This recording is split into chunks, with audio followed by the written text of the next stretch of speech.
अंग्रेज इस देश में व्यापारी का भेष धारण करके आए थे। किसी को कोई शक न हो इसलिए वे शुरू शुरू में व्यापार ही कर रहे थे, परंतु इनका इरादा केवल व्यापार करने का नहीं था।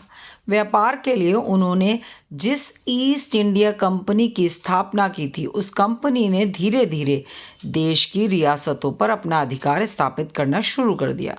उनके इरादों का जैसे ही देशवासियों को अंदाज़ा हुआ, उन्होंने देश से अंग्रेज़ों को बाहर निकालने के प्रयास शुरू कर दिए। प्रस्तुत पाठ भी एक ऐसे ही अपनी जान पर खेल जाने वाले शूरवीर के कारनामों का वर्णन किया गया है, जिसका लक्ष्य केवल एक ही है, अंग्रेज़ों को देश से बाहर निकालना। कंपनी के हुक्म चलाने वालों की उसने नींद हराम कर रखी थी। वह इतना निडर था कि मुसीबत को खुद बुलावा देते हुए न सिर्फ कंपनी के अफसरों के बीच पहुंचा, बल्कि उनके कर्नल पर ऐसा रौब दिखाया कि कर्नल के मुंह से भी उसकी तारीफ के ऐसे शब्द निकले जैसे किसी दुश्मन के लिए भी नहीं निकल सकते।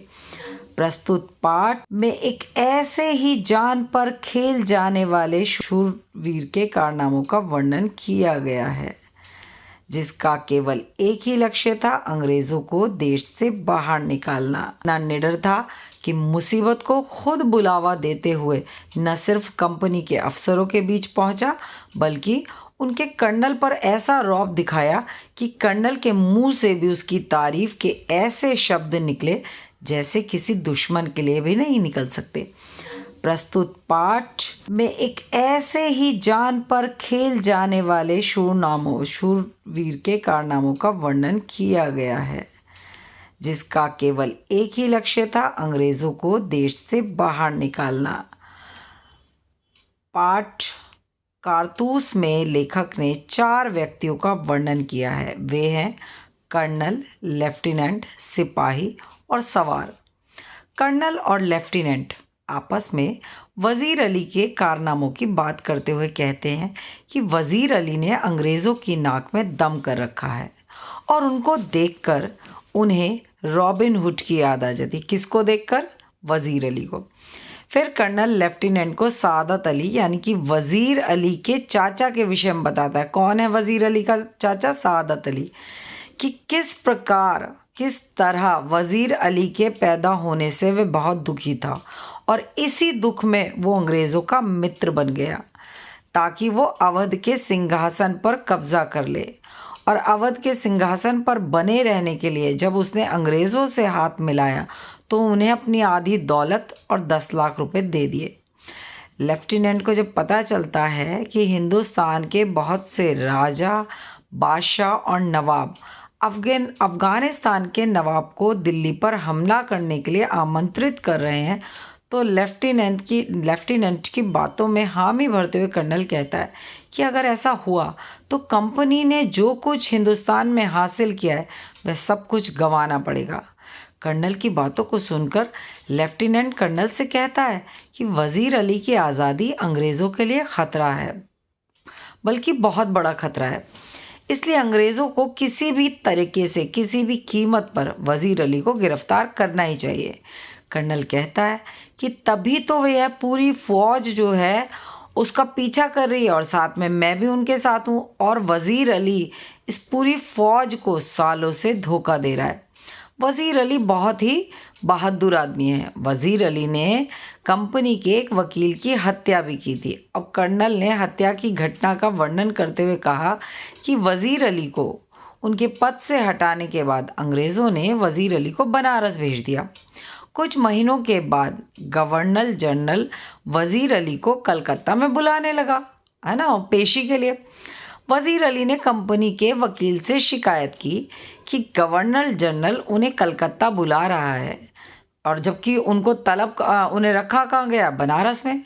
वकील ने वज़ीर अली की शिकायत पर कोई ख़ास गौर नहीं फरमाया और उल्टा वज़ीर अली को ही बुरा भला कहने लगा। वज़ीर अली के दिल में तो पहले से ही अंग्रेज़ों के खिलाफ नफ़रत कूट कूट कर भरी थी, और वकील के इस तरह के व्यवहार ने वज़ीर अली को बहुत गुस्सा दिला दिया और उसने चाकू से वहीं वकील की हत्या कर दी।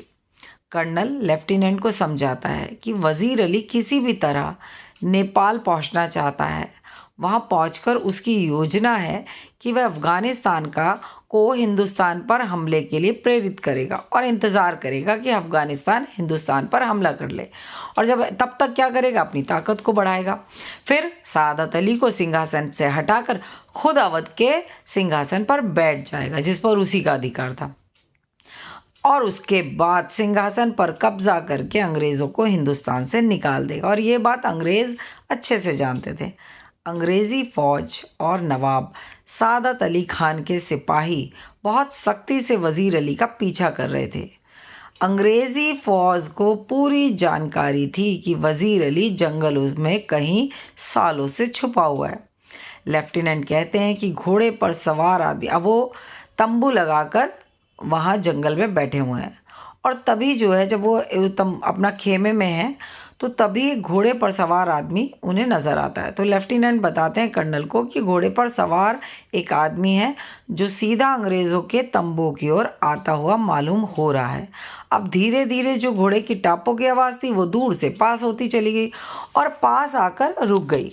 अब जो सिपाही बाहर तैनात था उसने अंदर आकर कर्नल से बताया कि एक सवार है, घोड़े पर आया है और आपसे मिलना चाहता है।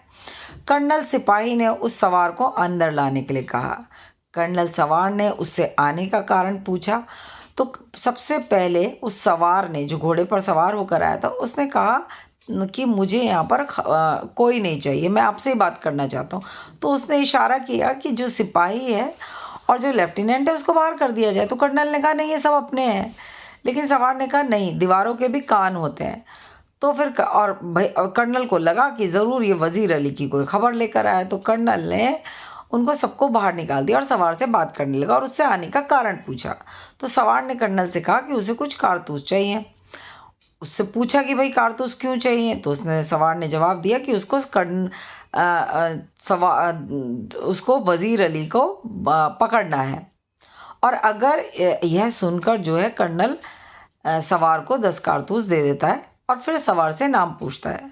तो सवार अपना नाम उसी वक्त वज़ीर अली बताता है और कहता है कि कर्नल ने उसे कारतूस दिए इसलिए वह कर्नल की जान बख्श रहा है। मतलब कर्नल को सामने से वो बता रहा है कि मेरा नाम वज़ीर अली है और आपने मुझे कारतूस दिए इसलिए मैं आपकी जान बख्श रहा हूँ। तो देखिए कितना बहादुर सिपाही है।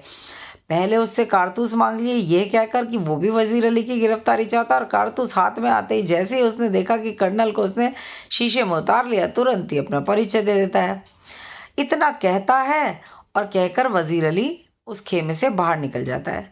कर्नल एकदम भौचक्का सा है, वो कानों से उसको सुनाई दे रहा है कि घोड़ों की टापों की आवाज़ सुनाई देती है और फिर दूर दूर दूर दूर चली जाती है। अब घोड़ों की टापों की आवाज़ से लग रहा था कि जो सवार है वो दूर चला गया। जो लेफ्टिनेंट बाहर था वो अंदर आता और कर्नल से पूछता है कि ये कौन था। कर्नल अपने आप से कहता है, खुद से कहता है कि वह एक ऐसा सिपाही था जो अपनी जान की परवाह नहीं करता, और आज कर्नल ने अपनी आंखों से ये खुद देख लिया। और वो कौन था? वो था वज़ीर अली, जो उनको चकमा देकर उनसे ही कारतूस लेकर चला गया। धन्यवाद।